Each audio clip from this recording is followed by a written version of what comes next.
Let's go back to 2017 and ask the question, what if I had scored Resident Evil 7? Now, to be completely honest with you, I actually think that Resident Evil 7 works better most of the time without music, especially the clip that we're gonna be doing. But if I was approached by Capcom and they made it very clear that they want music in the scene that we're about to look at, then let's figure out what I would do, because I don't even know what I'm gonna do yet. So before we do any kind of scoring, let's just watch the scene. Do you wanna watch the scene, you little fluffy?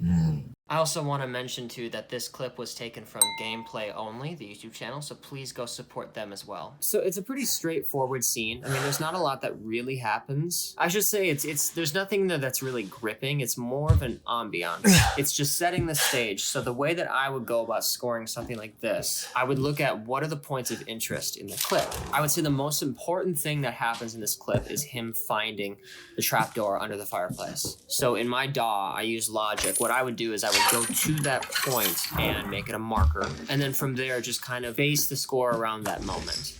Now, in a larger scheme of things, you wouldn't necessarily want to make every single hit a hit, because then it kind of turns into more of a Mickey Mouse sort of effect. But for the sake of this video, I might play with maybe putting some kind of hit there. I want to also say too, if you are trying to sync up music to a specific hit in a video, it's not always a good idea to try to line the music up with the exact frame that it's happening in the video. So when you are framing through a video, you actually normally want to put the music about 3 frames after the moment that you're trying to line up with. It's kind of strange, but your brain with that slight delay makes the connection that, oh, these things are in sync, versus if they're exactly lined up and they feel like they're not in sync. So because this is just ambiance for the most part, I'm leaning towards maybe just synth and piano.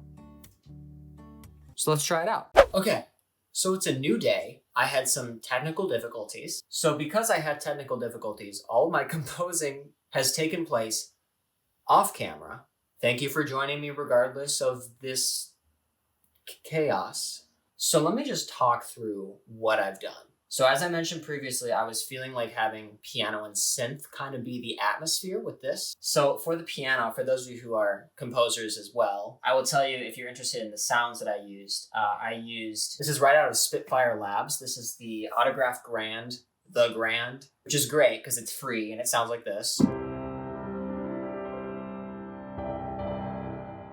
Obviously, I've got some effects on there as well, but that's the piano. And then on top of that, I also went into Alchemy, which is one of the synth softwares that comes with Logic. Alchemy is really cool, by the way. If you are interested in learning about how to use Alchemy, there's a really, really good series by another YouTuber by the name of Music Tech Help Guy. I have studied his series. I think it's like 14 or 15 chapters long. He goes into incredible depth about how to build a synth literally from scratch. Please go check him out. Please go subscribe to him because he's awesome. So with this synth that I made, I wanted some kind of just spooky atmosphere. So if you look at what I did, it's literally just built of 2 sine waves, a triangle wave, and a saw wave. And then on top of that, it's just like very minimal effects, couple LFOs, basic envelopes. So it sounds like this.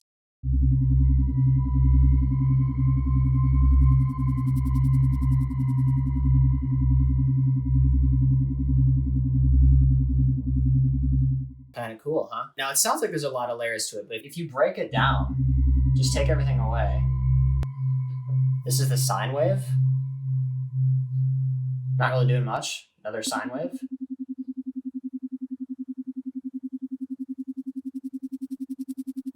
With some noise.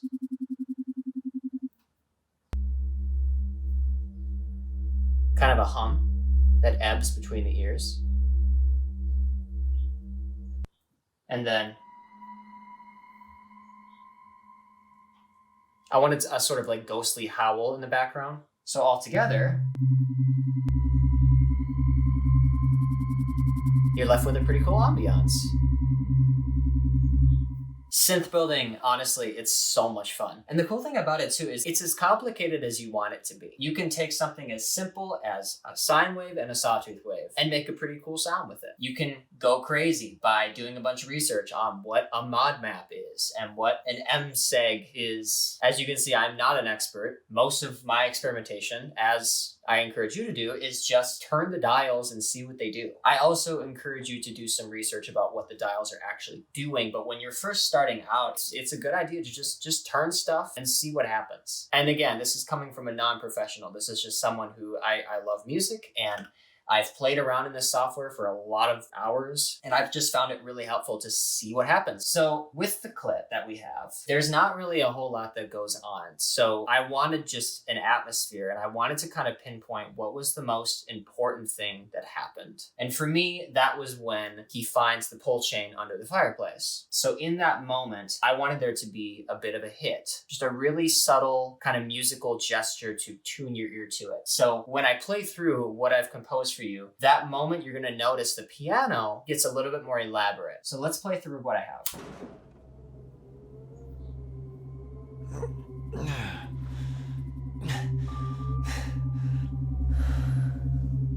Piano just very subtle, just kind of in the background, you know? A little bit of distance here. He goes to the fireplace, and then listen to the piano. Just kind of like a new discovery sort of thing.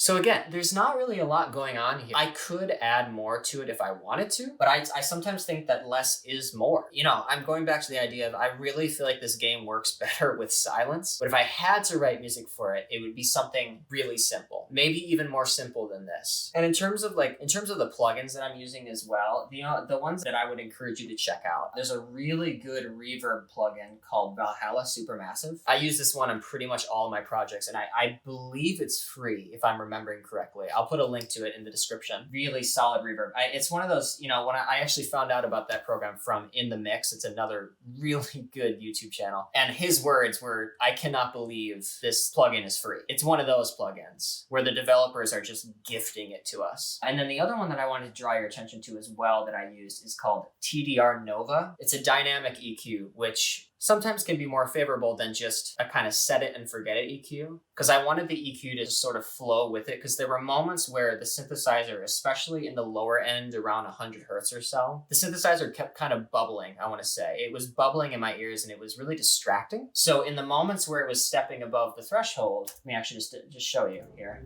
In the moments where it's kind of stepping above the threshold, I wanted it to just come down a little bit. So as you see, it's kind of keeping it under control versus just cutting out that frequency entirely.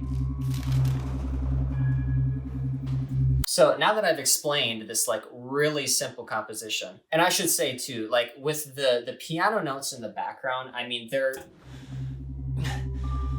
I really sincerely just did random notes. I wanted to choose things that were really not within a key, that were, if you were to look at them in relation to a scale, it's just a bunch of non-diatonic notes, just all over the place, and it kind of adds this sense of what is going on, especially here.